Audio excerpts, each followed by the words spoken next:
I'm with David Noble, who always speaks passionately at Teach Meets. David, tell us what you're doing at BET this year. At BET this year, I suppose as time goes on, I'm starting to see a few things around the show that might interest me in my role within the residential school.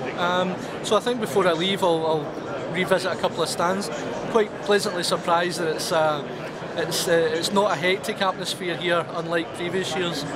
But the highlight for me, of course, was taking part and joining the Teach Meet BET last night. So it was great fun.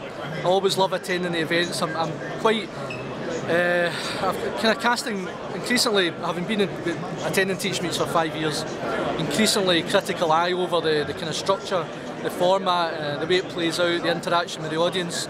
So that's the way I think any Teach Meter should be working and making sure they share those ideas. So a few ideas for hopefully taking it forward.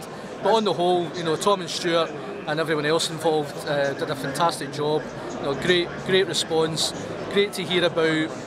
I suppose people are fairly new to using some of the technologies, reflecting on their practice, and very honest about it, through to people who have been over the course, talking about new things that they're interested in, and again reflecting on the actual impact on the learners. So yeah, it's been great, and I've been involved in a couple of Teach Meet takeovers as well, and that's an interesting new concept. What have you been talking about? Well, I was talking about creating an effective school blog at 10:30. Nobody turned up for the actual formal part of the talk, but it was great to see some Teach Meters up and early for some conversation, catching up on things, and inevitably it led to some conversations around blogging, around difficulties with head teachers creating a blanket ban for any kind of blogging activity, even in the face of really curriculum demands that they have to be engaging with ICT, the real world I suppose, and also teachers' passion to actually start doing something, even if it's just sharing images of what's going on within the school. So some interesting conversations there about how head teachers could be persuaded to share a little bit of what's going on within the walls. And can you tell us what you're up to next? What I'm up to next, the big thing for me this year is to implement the curriculum for excellence within school, and I think with the boys that we're working with, technology will be to the fore.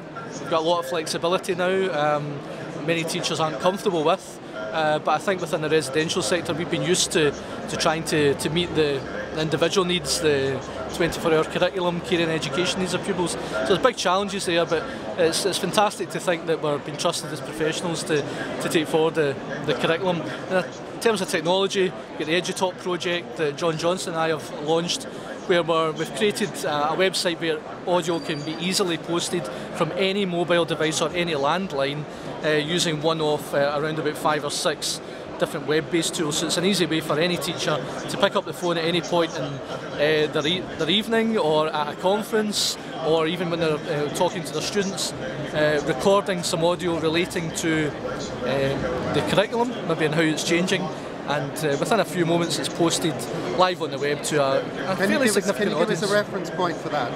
So the EduTalk project is at edutalk.cc. John and I are aiming to post 365 audio posts this year from a whole range of practitioners, which is why I'm about to interview yourself, Leon.